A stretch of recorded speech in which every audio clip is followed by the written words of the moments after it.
Escuchas Frecuencia Disruptiva, un proyecto de Ibero.2, canal digital de la estación de radio Ibero 90.9.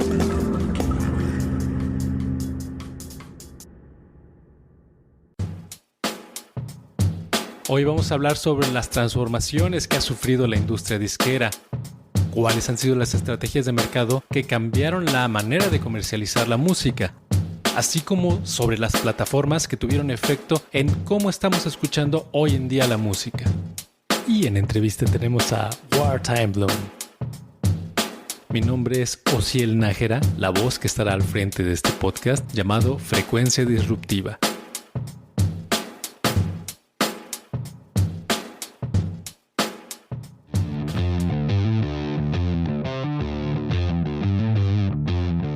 Este podcast habla básicamente sobre las tendencias de mercado, estrategias de comercialización, así como también tiene la intención de presentar y traer a ustedes nuevas bandas, talentos emergentes, especialistas que nos hablarán sobre sus propuestas musicales y de la distribución de su obra. Cada episodio de este podcast abordará una temática en la que nuestros invitados nos ayudarán a profundizar a través de su experiencia. En este episodio hablaremos sobre los cambios que se han dado en los últimos años en la industria disquera. Para ello me gustaría partir desde los finales de los años 90, donde se consideraba todavía que producir discos era un muy buen negocio. En 1999, la industria global de la música grabada llevaba más ya de un cuarto de siglo disfrutando de un largo periodo de expansión. Y pensémoslo así, en 1974, por ejemplo, se habían vendido aproximadamente 1,000 millones de discos. ¿Tienen una idea de lo que esto significa? Mientras que para finales de siglo, esta cifra se había triplicado. Esto quiere decir que en realidad la industria disquera dejaba dinero para todos lados. Para esos años, para 1999, no todo empezó a jalar muy bien para las disqueras porque apareció, por fortuna, y también para mal de otros, esta aplicación llamada Napster.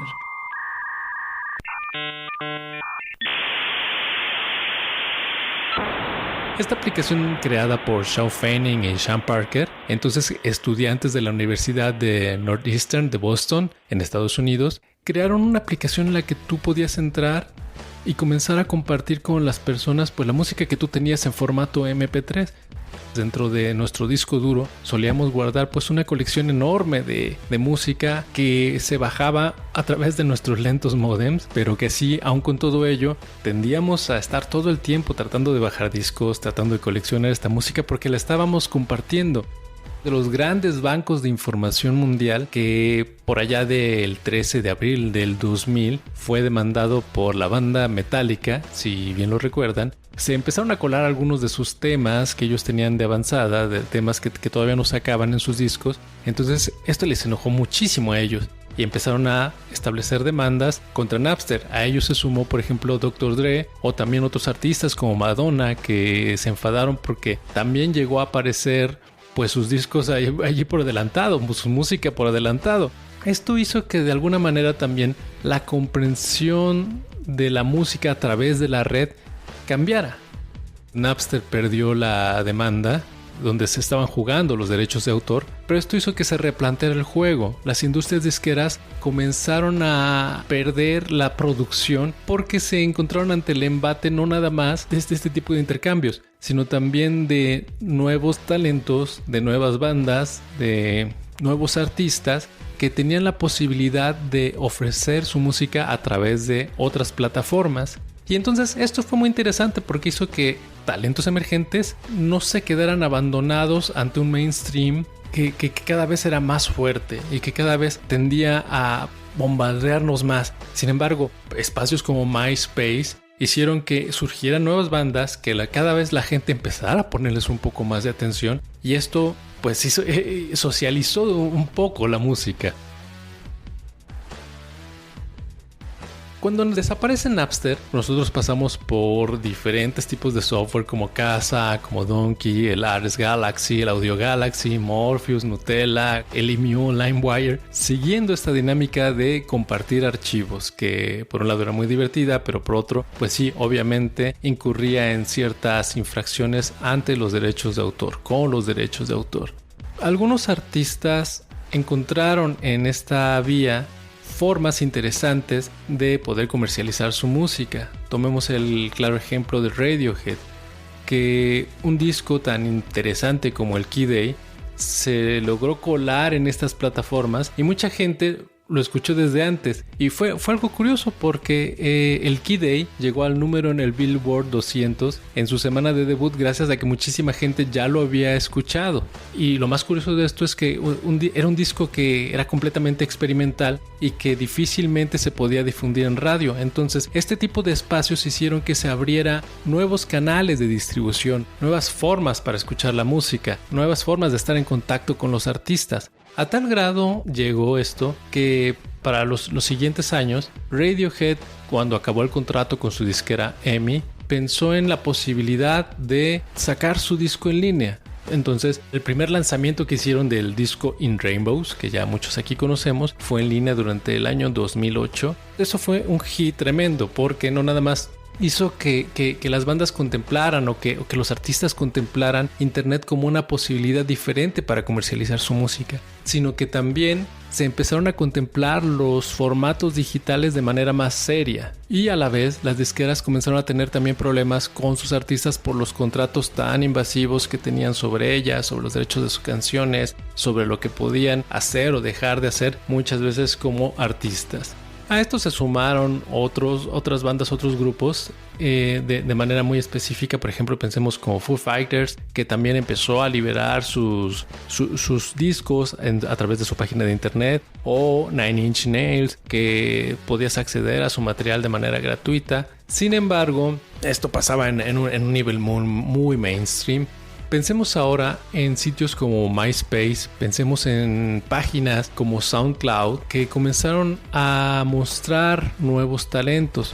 Piensen ustedes en grupos como Clap Your Hands Say Yeah o Vampire Weekend o Arctic Monkeys, por ejemplo, que obtuvieron fama y se dieron a conocer a través de blogs, a través de este tipo de sitios como MySpace, donde muchas veces la gente subía la música cuando iba a sus conciertos, a los conciertos de estas bandas, y los hacía populares. A tal grado que, bueno, por ejemplo, un grupo como Clap Your Hands Say Yeah fue llegado a visitar por David Bowie o por David Byrne. Y esto es interesante porque otra vez, regresemos a este punto, la música se volvió a abrir. Dejaron de haber como estos talentos que eran muy pesados durante los años 90, que era claramente pues un producto publicitario, y se empezó a voltear a ver a estos talentos emergentes. Sería bueno rescatar un poquito esta metáfora de Zygmunt Bauman, que habla de cómo todo lo sólido se convierte en líquido en esta modernidad. Y pensémoslo así, los grupos de antes que te presentaban su música en un disco, ya sea un disco de vinil, un disco compacto, te obligaban de alguna manera, por lo caro que eran también los discos, comprar discos no era algo muy barato, te obligaban de alguna manera a escuchar todo el disco, a conocer todo el producto. Era todo un ritual abrir un compact disc, que no se manchara el booklet, y esto de alguna manera te vinculaba con las letras, te vinculaba con el artista. Había todo un concepto de fondo muy interesante, una ritualización muy fetichista el asunto también por otro lado. Y lo que pasó fue que empezamos a tener una ola de artistas nuevos, de talentos nuevos que estaban luchando contra este mainstream, y de alguna manera pudimos desritualizar eso. Pero también, ¿qué fue lo que sucedió?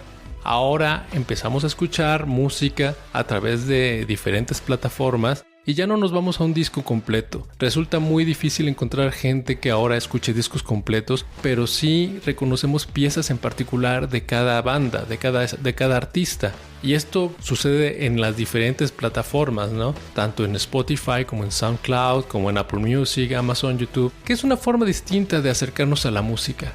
Definitivamente no podríamos decir cuál es mejor o cuál es peor, pero sí podríamos decir que ahora hay más posibilidades de hacer que la música de cada artista llegue por diferentes formas, por diferentes lados. Sin embargo, también podemos ver que sigue apareciendo esta lucha constante del mainstream por tratar de imponer algunos géneros, por tratar de imponer algunos artistas, pero podríamos decir que es un poquito ya más justo. Si tú quieres hacer que tu música alguien la escuche, si tú quieres hacer que tu música llegue hacia un lado, le llegue al público que a ti se te antoja, pues ahí está. Las plataformas son un poco más abiertas y perceptivas y están atentas a los nuevos talentos.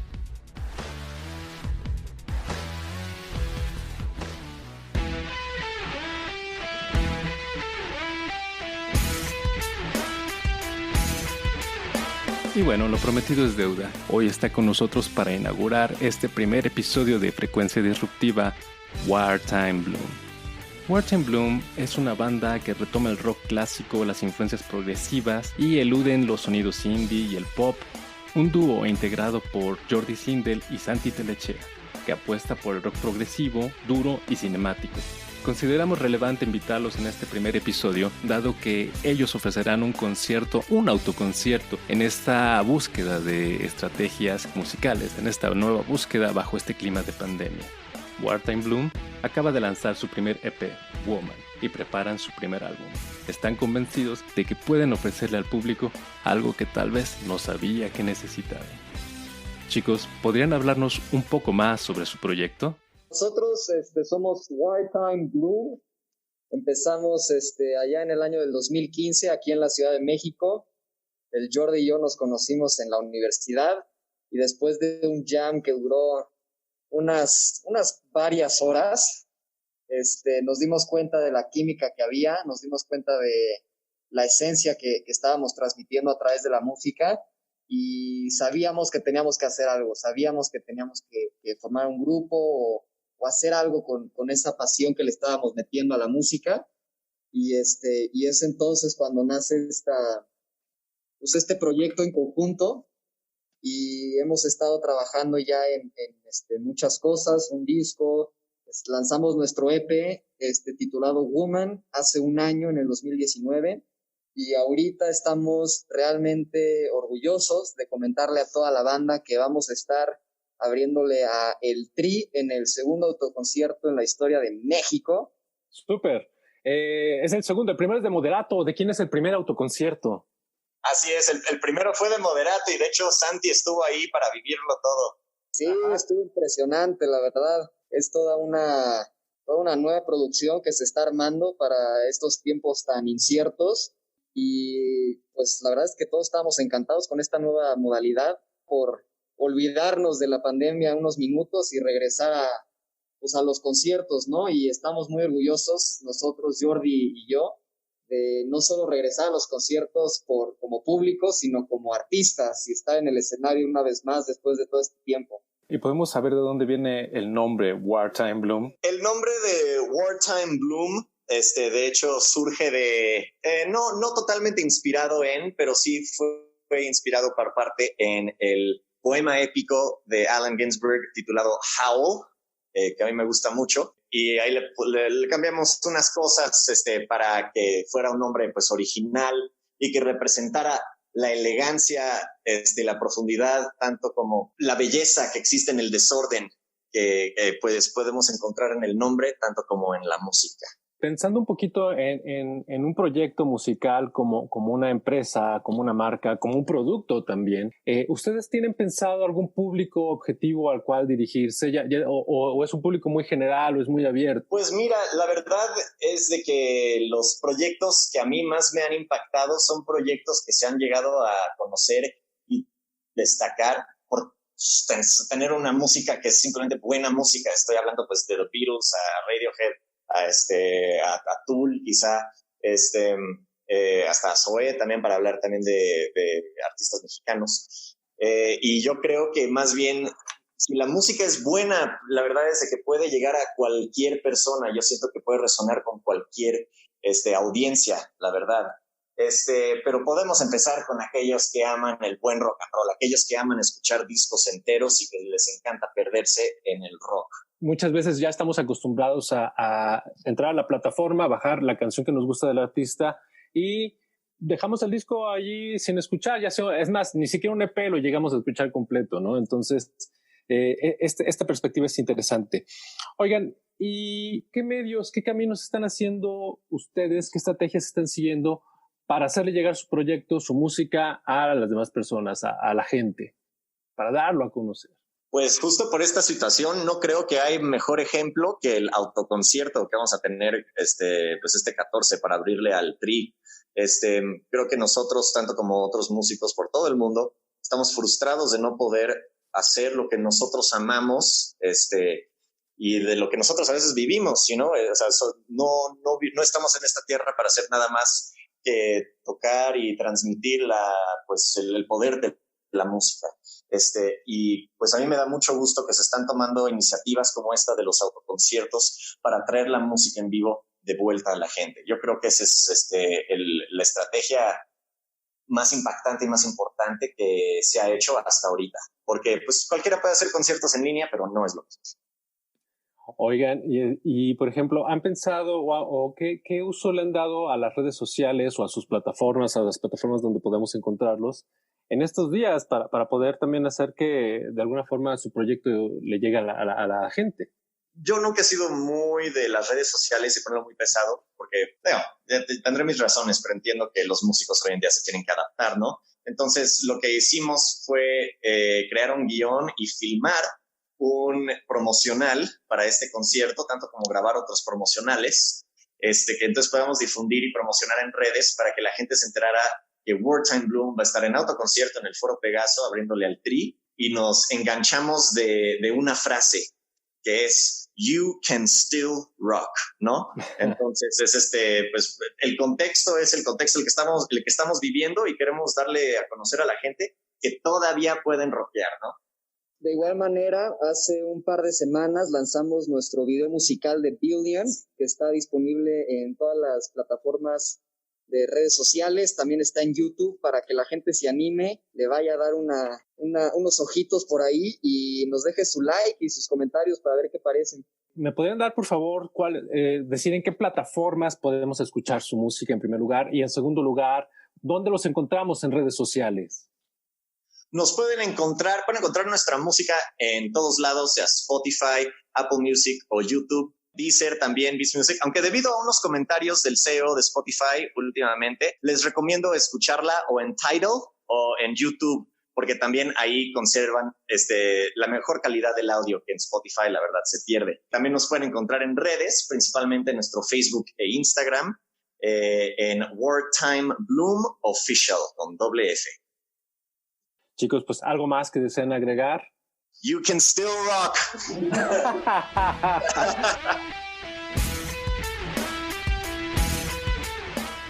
Frecuencia Disruptiva se transmite a través de Ibero.2, canal digital de la estación de radio Ibero 90.9. En la producción, Jorge Ceja. En la realización, Uriel Rodríguez. Investigación, Carla de Dios. Mi nombre es Ociel Nájera.